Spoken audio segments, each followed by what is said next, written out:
Review of How Successful People Think by John C. Maxwell. Sorry, we're like 3 or 4 minutes late today. All right, so let's get right into it. This is chapter 8 of this book that says Question Popular Thinking. That is the title of chapter 8. Question Popular Thinking. Douglas Cardinal says, I am not an answering machine. I am a questioning machine. If we have all the answers, how come we are in such a mess? Maybe we're in such a mess because everybody is sleeping and facing the same way. Everybody is thinking the same way. Nobody is questioning why we are doing what, right? Maybe. So in this video, we're going to be learning why you should not follow popular thinking, why you should follow right thinking, why you should not jump on what is popular, but on what is right, on what is best. Right, you're at chapter 6. Good, you're almost here. I'm just 2 chapters away. Right, okay. The difficulty lies not so much in developing new ideas as in escaping the old ones. We are so used to what we know. We are so used to a particular way of thinking, and we do not want to try something new. Maybe because we are afraid that, oh, we're going to be the odd one out, or people are going to laugh at us, or we're just going to feel weird and all of that. So going against popular thinking can be difficult, whether you're a businessman, whether you're a pastor, whether you are a CEO, whether you're a musician, whatever or whoever, or whether you're whether you're a mother, you just want to stick to the mother tales that were handed over to you by your parents or grandparents or older mothers, or that is how to take care of your baby, oh, this is how babies behave, or this is how girls are or boys are, and all of those things. Or maybe you're a teenager, you just want to stick to what is trending. Many of the ideas in this book go against popular thinking. So if you value popularity over good thinking, then you will severely limit your potential to learn the types of thinking encouraged by this book. If you want to be successful, then you must know that successful people do not follow popular thinking. They follow right thinking. They follow best thinking. They don't mind being the odd one out, because popular thinking is too average to understand the value of good thinking. It is too inflexible to realize the impact of changed thinking.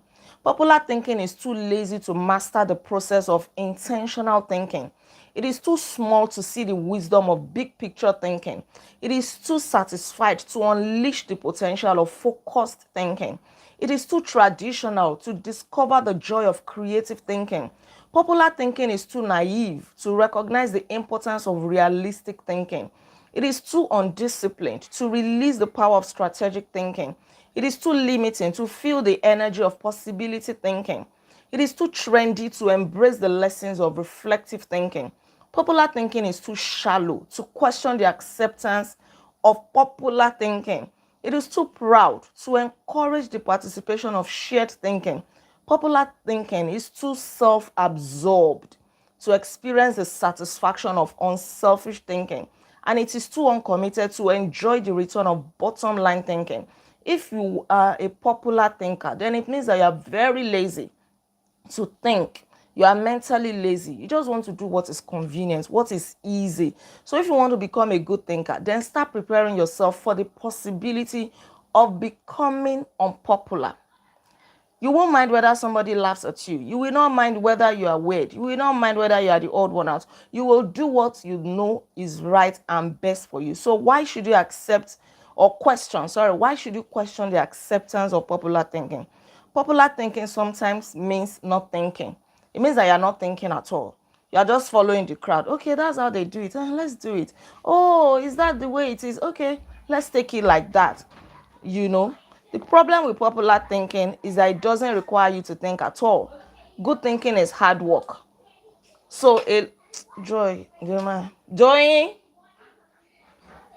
give it to Joy. She'll help you. Right. Unfortunately, many people try to live life the easy way, right? They don't want to do the hard work of thinking. We have already seen from this book that thinking is hard work. That's why a lot of people don't think. They just want to do with what is already established, right? And that is why they are not successful. That's why they are not winning.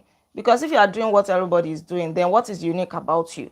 Number two, popular thinking offers false hope. There is a story here that got me laughing. There was a professor in the University of Cologne genetics department. He one day told the students in his class, right, that they should come and look through a microscope and say what they see.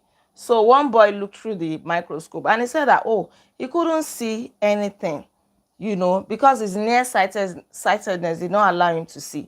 Then the teacher said, oh, look very well, you are going to see. He even tried to adjust the microscope, told him to adjust it. And the boy said, I see the planets and moons. So all the students that came after him, they were also saying, oh, I see the planets and moons, I see the planets and moons, until there were two students left to look through the microscope. And the second to the last student said, I can't see anything. The lecturer was so angry, like he was irritated. Everybody had been seeing something. How come you cannot see anything? Look through very well. The boy said, I cannot see anything. Everything is black. That was when the lecturer moved forward. And truly he saw that the cover of the microscope was not even opened. So all the people that have been saying they saw the moon and the star, they saw the planet, they saw the earth, were all lying. They were following what the first boy said. That is what popular thinking does. It raises false hope. You are not seeing anything. You are not getting anywhere in life. You are not moving forward. You are not succeeding. You are not winning in anything. But you're just too lazy to think. You're not even asking questions. You're just following what everybody is doing. Oh, is it water business that is doing well now? You move into it. Oh, is it airtime business? You move into it. I think real estate is doing well. Oh, there is money in it. You move into it. You wake up three months later. Everybody is going into cleaning business. Oh, everybody is sending their children to Covenant University. Okay, you also do the same. Right. Many people look for safety and security in popular thinking.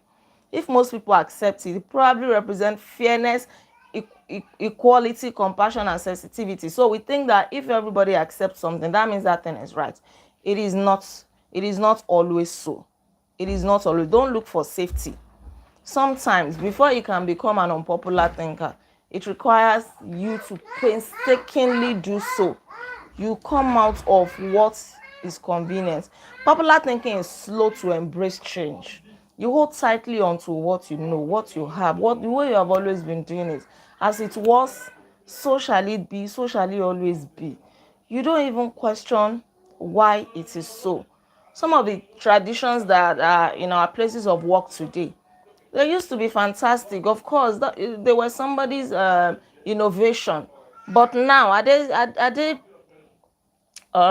relevant today? No. But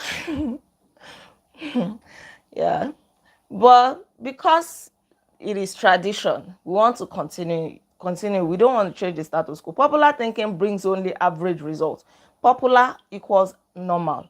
Normal equals average. Like I said earlier, if you are doing what everybody is doing, if you are thinking what everybody is thinking, if you're selling what everybody's selling, then what is unique about you? Right. Popular thinking breeds mediocrity. How to question the acceptance of popular thinking? Let us establish that it is not easy to question the status quo. You will make enemies. Some people will see you as being proud. Some people will see you as ITK. I too know. She's always too forward. Is it only her? This is how we have been doing it. Who are you to question? There are some old people, not only old people though, but just old people as an example. When they see people, young people especially, trying to change the status quo, they get angry. Like, where is this small boy coming from? Especially in some organizations, who are you? He's just been too forward. He wants to become our manager and things like that. Right. But just prepare your mind. If you don't want to remain in the hole of mediocrity, you need to get out. You need your line of thinking to be unpopular. So this is how to question it. Think before you follow. Many individuals follow others almost automatically because they don't want resistance. They don't want enmity. They don't want to be criticized, right? Sometimes they fear rejection. They don't want to be the odd one out, or they believe there is wisdom in doing what everybody else is doing. But if you want to succeed, you need to think about what is best, not what is popular. So question before you follow. Where are we going? Why are we doing this? And all of that. Right. Unpopular thinking, even when resulting in success, is largely underrated, unrecognized, and misunderstood. Unpopular thinking contains the seeds of vision and opportunity. They may not accept it now, but later they will realize it, and everybody will follow your own line of action or thought or argument as well. You too, you become a novel visionaire, something like that. Unpopular thinking is required for all progress. Then the second way to get out of the rut of popular thinking is to appreciate thinking different from your own. Don't think that you are the best. Don't think your culture is the best, your tradition is the best, your business, your no, listen to other people. That is how you learn. That is how you discover that other people are doing what you are doing in a different way. It exposes you to different opportunities, different possibilities. Right. Then continually question your own thinking. Don't be caught up in the way you think. Anytime you find a way of thinking that works, one of the greatest temptations is to go back to it repeatedly. It may be good to repeat it a few times or a couple of times and all of that, but don't get too comfortable with that you do not see another way out of what you already know. The greatest enemy to tomorrow's success is sometimes today's success. We get so complacent in the way we're doing things that we don't want to change it. Then try new things in new ways. Try different things. Don't avoid taking risks. Don't be afraid of rejection. Don't even look at anybody that may be laughing. Let them laugh. I tell you, sometimes I can be very, very daring. If anybody, I don't see you. Even if you have anything bad to say, come and say it to my face. If you cannot say it to my face, keep it. Even if you say it to my face, I have a response for you. Because by all means, I'm not going to allow anybody to talk me or laugh me out of what I know is right. Even if it doesn't succeed, I have tried it. Life is all about experiments. We try different things. If we don't try things, how do we know what works? We'll all just be doing the same thing. Right. Then get used to being uncomfortable. Comfort can be your enemy. I'm telling you, you are too comfortable. Money is coming in little by little. You are relaxed. Oh, the business is doing so well. You don't know that there is more. There is actually more. So don't be at ease. The Bible says, woe to him who is at ease. Everything is just there. You are gradually slipping into mediocrity. You think that is your best life. It is not your best life. There is always more for you to try out, to achieve. So don't get too comfortable. Once you achieve one level of success, strive for more. Challenge yourself. Do something bigger. There are some people who wrote books 20 years ago. They have not written another one. They are still riding on that success of just one book. Some people produced one movie. They got comfortable. The movie did well, yes. Now they are able to build a house, buy a car. They are fine. No. That's not the kind of life you want to live. Challenge yourself. And don't be afraid of failure. If you fail, so what? You're not the only person that will fail, and you will not be the last. And John Maxwell, in his book Failing Forward, says that failure is part of success. In that book, he gave us different stories of men who failed before they succeeded. Right.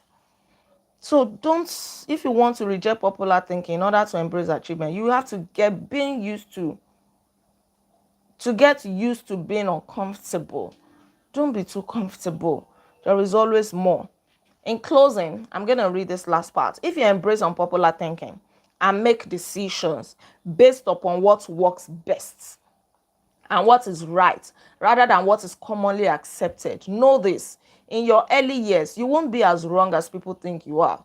In your later years, you won't be as right as you think you are. And all through the years, you'll be better than you thought you could be. Yes. Thank you so much. And I'm going to leave you with this question. Ask yourself, am I consciously rejecting the limitations of common thinking in order to accomplish uncommon results? Don't follow the trend. Everybody is following the trend. I'm also not exonerating myself. Sometimes it's easy, you know. I'm a content creator. Sometimes you see a trending sound on social media or a trending mime or whatever. Everybody is jumping on it. But somebody started it first. People did not think that could blow. They didn't think it could go viral. But somebody tried it and it did. Right, now everybody is following. Some people will wait until somebody does something new again, another trend comes out. They jump on it. They're always jumping on trend. They are not innovating trends, right? I hope that we all can do better, as in we all can do better. Thank you so much. That'll be all for today. Don't forget to like this video, share your comment with me, and please subscribe to this channel in case you are yet to subscribe.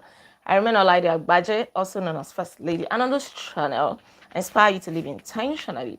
I'll come your way again tomorrow by God's grace as we review chapter 9, which says benefits from shared thinking. We'll do chapter 9, then we'll do chapter 10, we'll do chapter 11, and we are done with this book. 3 more chapters to go. Take good care. I'll see you tomorrow, and until then, be intentional. Bye. You're welcome, everybody.